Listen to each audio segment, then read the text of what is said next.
আজকে এই মহান সংসদে প্রথমবারের মতো দাঁড়ানোর সৌভাগ্য অর্জন করেছি। প্রথমেই মহান আল্লাহ রাব্বুল আলামিনের কাছে শুকরিয়া আদায় করছি এবং আমার নির্বাচনী এলাকা বরিশাল ৪, মেহেন্দিগঞ্জ, হিজলা এবং কাজিরহাটের জনগণের প্রতি কৃতজ্ঞতা এবং সম্মান প্রদর্শন করছি, যারা ভোট দিয়ে আজকে আমাকে এখানে দাঁড়ানোর সুযোগ করে দিয়েছেন। মাননীয় স্পিকার, আমি গভীর শ্রদ্ধার সাথে স্মরণ করছি শহীদ রাষ্ট্রপতি জিয়াউর রহমানকে, যাকে আমি কোনোদিন চোখে দেখিনি কিংবা দেখার সৌভাগ্য হয়নি, কিন্তু আমাদের আলোচনার মাধ্যমে বই পড়ে যার সম্পর্কে বিস্তারিত শুনেছি, যিনি মহান স্বাধীনতার ঘোষণা দিয়েছিলেন, রণাঙ্গনে যুদ্ধ করেছেন, বাংলাদেশের স্বাধীনতা ছিনিয়ে এনেছিলেন, পরবর্তীতে বহুদলীয় গণতন্ত্র প্রবর্তন করেছিলেন, সংবিধানে বিসমিল্লাহির রহমানির রহিম প্রবর্তন করেছিলেন এবং বহুদলীয় গণতন্ত্রের প্রবর্তনের মাধ্যমে উনি শেখ মুজিব নিহত হওয়ার পরে শেখ হাসিনাকে যেমন বাংলাদেশে প্রত্যাবর্তনের সুযোগ করে দিয়েছিলেন, ঠিক একইভাবে স্বাধীনতা যুদ্ধে বিজয়ের পরে বাংলাদেশ জামাত ইসলামী যখন বাংলাদেশ থেকে পালিয়ে পাকিস্তানে চলে গিয়েছিলেন, তাদের সেই নেতা গোলাম আজমকেও বাংলাদেশে প্রত্যাবর্তনের সুযোগ করে দিয়েছিলেন। মাননীয় স্পিকার, আমি গভীর শ্রদ্ধার সাথে স্মরণ করছি আমাদের দেশনেত্রী বেগম খালেদা জিয়াকে, যিনি বাংলাদেশের গণতন্ত্র প্রতিষ্ঠার আন্দোলনে আপসহীনভাবে নেতৃত্ব দিয়েছিলেন। আমাদের নেতা ছিলেন, আমাদের মা ছিলেন, আমাদের শিক্ষক ছিলেন। আমরা তার কাছ থেকে যে যতটুকু শিখেছি, সেই শিক্ষাটুকু যদি আমরা কাজে লাগাতে পারি, তাহলে বাকি জীবন আমরা রাজনৈতিকভাবে সফলভাবে কাটাতে পারবো বলে আমি ব্যক্তিগতভাবে বিশ্বাস করি। ধন্যবাদ জানাচ্ছি মাননীয় প্রধানমন্ত্রীকে, যিনি তার দূরদর্শী নেতৃত্বের মাধ্যমে বাংলাদেশে স্বৈরাচার বিরোধী যে লম্বা সময়ের আন্দোলন, সেই আন্দোলনকে নেতৃত্ব দিয়েছেন এবং অত্যন্ত বিচক্ষণতার সাথে অতীতের সব জঞ্জালগুলো এড়িয়ে সামনের দিকে বাংলাদেশকে নেতৃত্ব দিয়ে যাচ্ছেন। আমি কৃতজ্ঞতা প্রকাশ করছি এবং গভীর শ্রদ্ধার সাথে স্মরণ করছি ৭১-এর মুক্তিযুদ্ধের বীর শহীদদেরকে এবং জুলাই আন্দোলনের যারা শহীদ হয়েছেন, যারা জুলাই আন্দোলনে আহত হয়েছেন, যারা পঙ্গুত্ব বরণ করেছেন এবং যারা জুলাই যুদ্ধে অংশগ্রহণ করেছেন, তাদের সবার প্রতি আমি শ্রদ্ধা জানাচ্ছি। মাননীয় স্পিকার, আমরা নতুন সংসদে এসেছি, আমাদের অনেক সদস্যই নতুন করে সংসদে এসেছেন। আমরা হয়তোবা দু একটি ভুল কথা বলতে পারি, আপনি ক্ষমা সুন্দর দৃষ্টিতে দেখবেন। প্রথম দিকে ঠিকই ছিল, কয়েকদিন যাবৎ খুব একটা অস্থিরতা লক্ষ্য করছি আমাদের মাননীয় বিরোধী দলের সদস্যদের মধ্যে। আমি খোঁজার চেষ্টা করেছি যে কি কারণে এই অস্থিরতা। আমি একটি জিনিস খুঁজে পেয়েছি, অস্থিরতার কারণটি হলো 111-এর যে তত্ত্বাবধায়ক সরকার ছিল, সেই সরকারটি সবাই জানেন সেনা সমর্থিত তত্ত্বাবধায়ক সরকার বলা হতো। আর গত 18 মাস যে সরকারটি ছিল, সেই সরকারটিকে কিন্তু এই যে আমাদের আজকের যারা বিরোধী দলীয় নেতৃবৃন্দ আছে, সেই জামাত ইসলাম এবং এনসিপি সমর্থিত সরকার হিসাবে সবাই সেই সরকারটিকে অভিহিত করেছে। আজকে মাননীয় স্পিকার, আমি আপনার প্রোটেকশন চাচ্ছি। আজকে কথা বলতে দিতে হবে। মাননীয় স্পিকার, কথা বলতে দিতে হবে। মাননীয় সদস্যবৃন্দ, মাননীয় স্পিকার, মাননীয় সদস্যবৃন্দ, অর্ডার ইন দি হাউস। কথাটি বললাম এই কারণে করবেন না, বক্তব্য গত যে 18 মাস, মাননীয় স্পিকার, গত 18 মাস যে আরামে ছিলেন, সেই আরাম এখন আর হচ্ছে না। এই কারণে আমাদের অনেক সমস্যা হয়ে যাচ্ছে মাননীয় স্পিকার। কারণ আমি প্রমাণ দিয়ে দেখাতে পারবো বৈষম্য বিরোধী ছাত্র আন্দোলনের একজন নেতা, তার বক্তব্য আছে, সে একজনের সাথে গল্প করছে, বলছে যেইভাবে আমরা কাটিয়েছি, মঞ্চে আছে প্রধান উপদেষ্টার বাসায় ঢুকে গিয়েছি, মঞ্চে আছে তার বেডরুমে ঢুকে গিয়েছি, মঞ্চে আছে সচিবের রুমে ঢুকে গিয়েছি, এখন তো আর সেই সুবিধা পাওয়া যাচ্ছে না মাননীয় স্পিকার।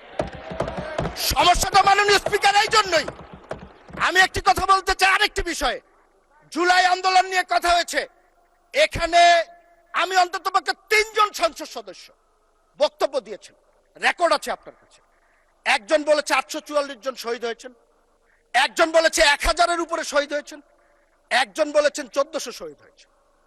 মাননীয় স্পিকার, আমি যতটুকু পড়াশোনা করে দেখেছি, স্বাস্থ্য মন্ত্রণালয় বিভিন্ন হসপিটালের সূত্রে পাওয়া তথ্যের ভিত্তিতে প্রথমে বলেছিল 1400 অধিক শহীদ হয়েছে, এবং এটা জাতিসংঘের সংস্থা বলার চেষ্টা করেছেন।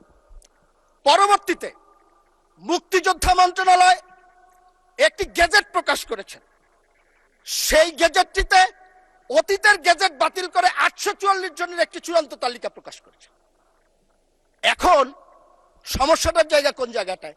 আমি একটি কথা আপনাদেরকে বলতে চাই, একটি উদ্ধৃতি দিয়েই বলতে চাই। আমার মাননীয় বিরোধী দলের নেতা, আমি ওনাকে খুবই পছন্দ করি, খুব সুন্দর কথা বলেন, আদবের সাথে কথা বলেন, ওনার অঙ্গভঙ্গি, ভাষা ব্যবহারের যে বিষয়টি সেটি অনুকরণ করার মতো। আমার সাথে যতদিন দেখা হয়েছে লবিতে, আমি ওনাকে সালাম দিয়েছেন, আমাকে হয়তো উনি ব্যক্তিগতভাবে চেনেন না, বাট আমি ওনাকে খুবই পছন্দ করি। কিন্তু গত 14 এপ্রিল 2026 তারিখে একটি অনুষ্ঠানে উনি বলেছেন, আমি তাকে দোষারোপ করছি না, আমি যা জানার জন্য মাননীয় স্পিকার আপনার মাধ্যমে।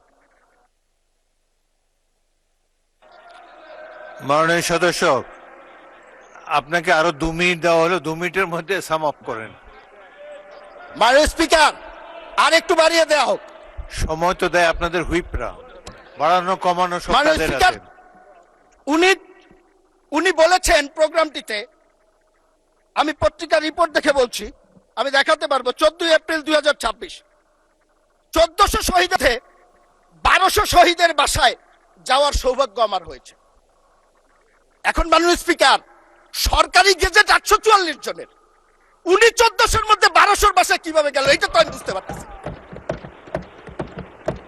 এখন আমরা সংখ্যাটা জানতে চাই। উনি যদি যেয়ে থাকেন কোনো আপত্তি না, আলহামদুলিল্লাহ, কিন্তু আমরা প্রকৃত সংখ্যাটা জানতে চাই।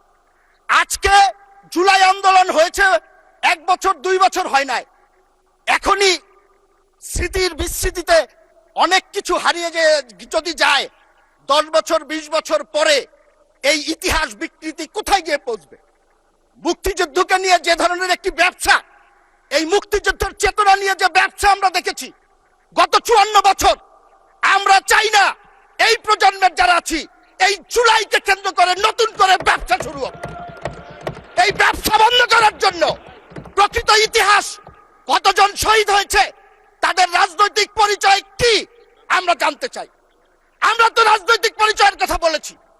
এবং উনি আরেকটি কথা বলেছেন, আমার মাননীয় বিরোধী দলীয় নেতা, শহীদরা সবাই শিক্ষিত ছাত্র বা রাজনীতিবিদ নয়, তারা খেটে খাওয়া মানুষ, সাধারণ মানুষ, ভালো কথা। কিন্তু এই শহীদদের একটি বড় অংশ, আমরা সবার অবদানকে স্বীকার করি, কিন্তু এই শহীদদের বড় অংশ তো রাজনীতিবিদদের আহ্বানে এখানে শরীক হয়েছেন। এই নেতৃত্বের অধীনে এই সংগ্রামে যারা শরীক হয়েছেন, তাদের অস্তিত্বকে যদি আপনারা অস্বীকার করেন। মাননীয় প্রতিমন্ত্রী 2 মিনিটে শেষ করেন এবার, ফাইনালি ক্লোজ। থ্যাংক ইউ মাননীয় স্পিকার। তাদের অস্তিত্বকে যদি আমরা অস্বীকার করি, তাহলে শহীদদের উপরে এবং যারা আহত হয়েছেন তাদের উপরে আমার মনে হয় একটু অবিচার হয়ে যাবে। সর্বশেষ 2 মিনিটে একটি কথা বলবো মাননীয় স্পিকার, সেটি হলো বাক স্বাধীনতা কিংবা মত প্রকাশের স্বাধীনতা সবার আছে। এটার জন্যই তো আমরা লড়াই করেছিলাম, জীবন দিয়েছিলাম। সৌভাগ্যক্রমে গত 17 বছর প্রত্যেকটি লড়াইয়ের অগ্র সৈনিক হিসাবে আমরা কিন্তু ছিলাম মাননীয় স্পিকার। আজকে বিরোধী দলের টেবিলে যারা বসে আছেন, এখানে সাধারণ সম্পাদক সাহেব নেই, অনেকের সাথে এক বিছানায় ঘুমানোর সৌভাগ্য হয়েছে জেলখানায়। তো সেই জন্য বলতে চাই, আমরা বাক স্বাধীনতা বিশ্বাস করি। আপনি সরকারের সমালোচনা করবেন, সরকার ভুল করলে বলবেন, সমালোচনা করবেন, কার্টুন করবেন, কিন্তু আমার নেত্রী মারা গেছেন, তাকে উদ্দেশ্য করে যদি আপনাদের কর্মীরা কোনো অশালীন বক্তব্য দেয়, আবার প্রধানমন্ত্রী আছেন, তার অবশ্যই সমালোচনা করা যাবে। সেটি নিয়মের মধ্যে করেন। ব্যক্তিগতভাবে, পারিবারিকভাবে আমাদের পরিবারের সদস্যদের বিরুদ্ধে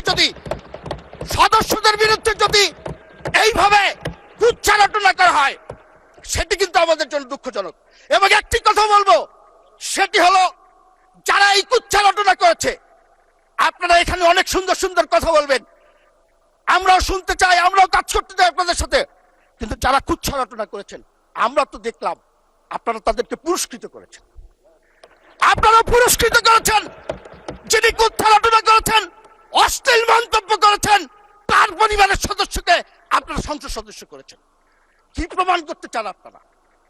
কি দেখাতে চান আপনারা? আমরা এখনো বলবো, একসাথে কাজ করতে চাই, আপনাদের সাথে কাজ করতে চাই।